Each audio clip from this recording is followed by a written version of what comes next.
À partir de quand s'inquiéter si je ne tombe pas enceinte?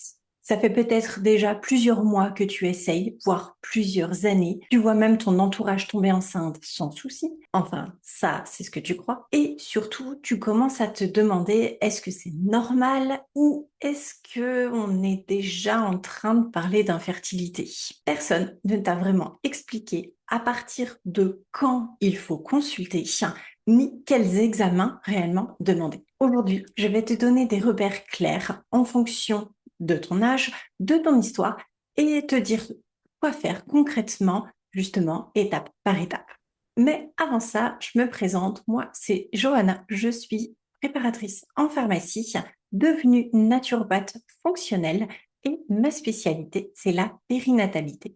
C'est-à-dire que j'accompagne les couples depuis leur désir d'enfant jusqu'aux 5 ans, justement, de cet enfant. Aujourd'hui, on va parler chiffres, mais aussi réalité. Combien de temps, normalement, ça peut prendre et surtout, à quel moment ça devient vraiment pertinent d'aller chercher de l'aide sans attendre 3 ans ni paniquer au bout d'un mois, quoi. Déjà, ce qu'on te dit la plupart du temps, c'est que il faut compter environ 1 an pour tomber enceinte, c'est relativement normal. Ou autrement, à l'inverse, si ça fonctionne pas au bout de 3 mois, c'est qu'il y a un problème, peu importe l'âge, peu importe la situation, les cycles, tout ça, tout ça.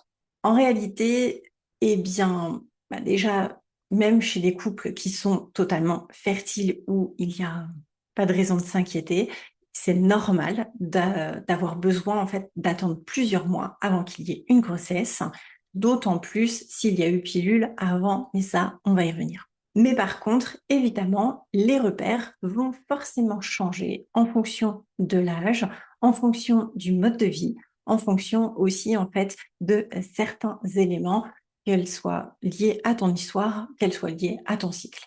Donc, en gros, déjà, au niveau de l'âge, eh bien, c'est sûr qu'avant 35 ans, s'il n'y a pas de soucis connus, si il n'y a pas de, si vous avez arrêté de boire de l'alcool, si vous avez arrêté du coup de fumer, on considère qu'on peut laisser justement 1 an en fait d'essai avant du coup de faire un quelconque bilan de fertilité, en sachant que l'idéal, ça reste tout de même de préparer tout ça.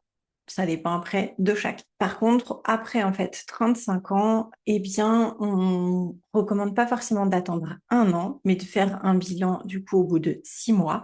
Voilà, sans grossesse en fait déjà au préalable. C'est donc valable pour un premier enfant et pas pour un second. Ça, c'est évidemment la globalité, les chiffres, on va dire, recommandés la plupart du temps. Par contre, évidemment, il y a aussi des situations où on évite de trop patienter. Si par exemple il y a des pathologies comme l'endométriose, comme un SOPK, comme des infections à répétition, des chirurgies aussi gynécologiques, s'il y a eu beaucoup de fausses couches, s'il y a eu aussi des symptômes en fait particuliers, des cycles très très irréguliers, voire même carrément absents, là évidemment on patiente pas du tout.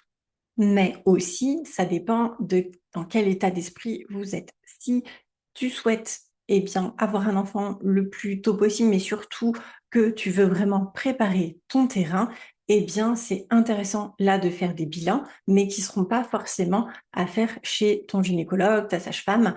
Ça dépend évidemment de ce que tu recherches. Donc, concrètement, on fait déjà le point évidemment sur ta situation actuelle, c'est-à-dire donc quel est ton âge, depuis combien de temps vous essayez d'avoir un enfant, est-ce que vous êtes aussi au courant par rapport à la gestion du cycle? Parce que forcément, si tu connais pas ta fenêtre de fertilité, ben, c'est plus compliqué. Savoir s'il y a des cycles qui sont bien réguliers ou non. Est-ce que tu fais bien la distinction entre les différents types de saignements, que ça soit ce qu'on appelle du spotting, que ça soit un spotting de nidation, que ça soit du coup des règles classiques ou bien un saignement qui soit de privation, c'est totalement différent. Et donc, euh, et donc tout ça, c'est différent et c'est évidemment ce que l'on voit en consultation. Ça là-dessus, c'est logique. Ensuite, pour le moment de quand prendre le rendez-vous, eh bien, comme je le disais, si au bout de 9-12 mois d'essai, quand tu as moins de 35 ans, ça peut être intéressant de faire un bilan plutôt complet. Mais ou autrement, si tu veux vraiment mettre toutes les chances de ton côté, il y a des choses qui seront intéressantes à faire.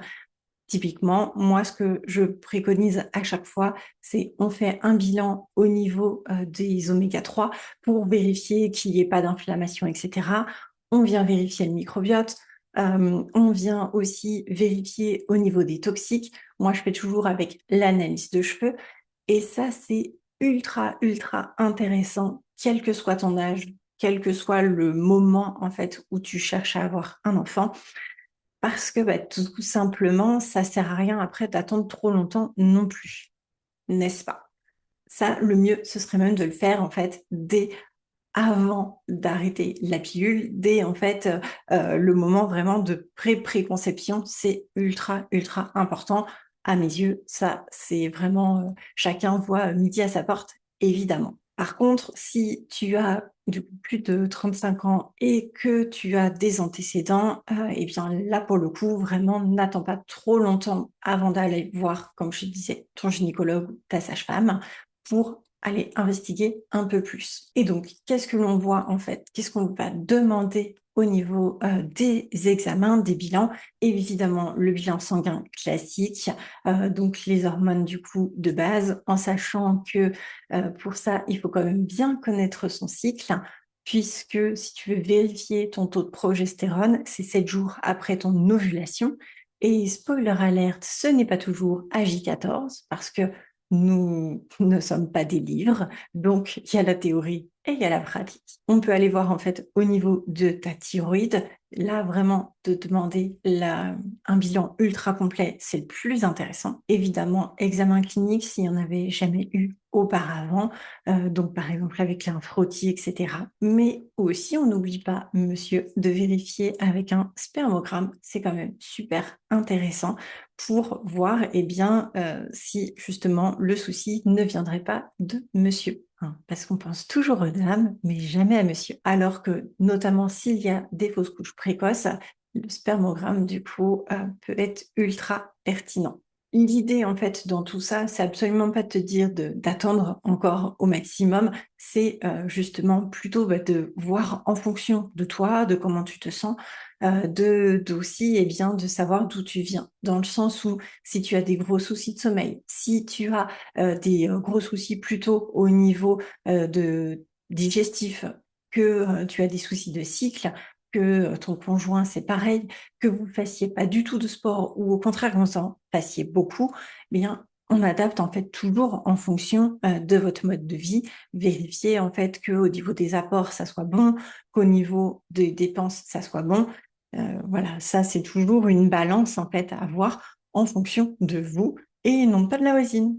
Et donc voilà pourquoi moi ces bilans je les fais dès les premiers rendez-vous, que ça soit eh bien une attente qui est là depuis longtemps ou alors parce que c'est un projet justement de vouloir un enfant et bien que vous voulez mettre surtout toutes les chances de votre côté le plus vite possible et que tout se passe bien.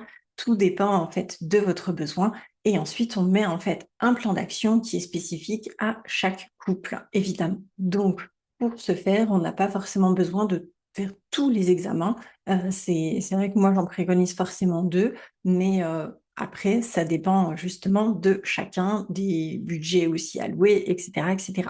En tout cas, si c'est quelque chose qui t'intéresse, que tu veux aussi aller plus loin, que tu veux avoir d'autres idées, je te mets en barre de description une communauté school que j'ai créée où justement le but c'est d'avoir un maximum de couples qui sont en désir de grossesse pour ne pas se sentir seul.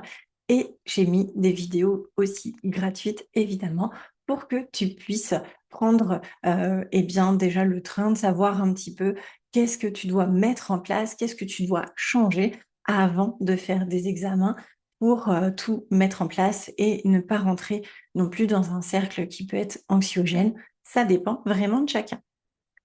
Voilà, c'est tout du coup pour aujourd'hui. On se retrouve mardi prochain et en attendant, prenez bien soin de vous. Radieuse journée. À bientôt.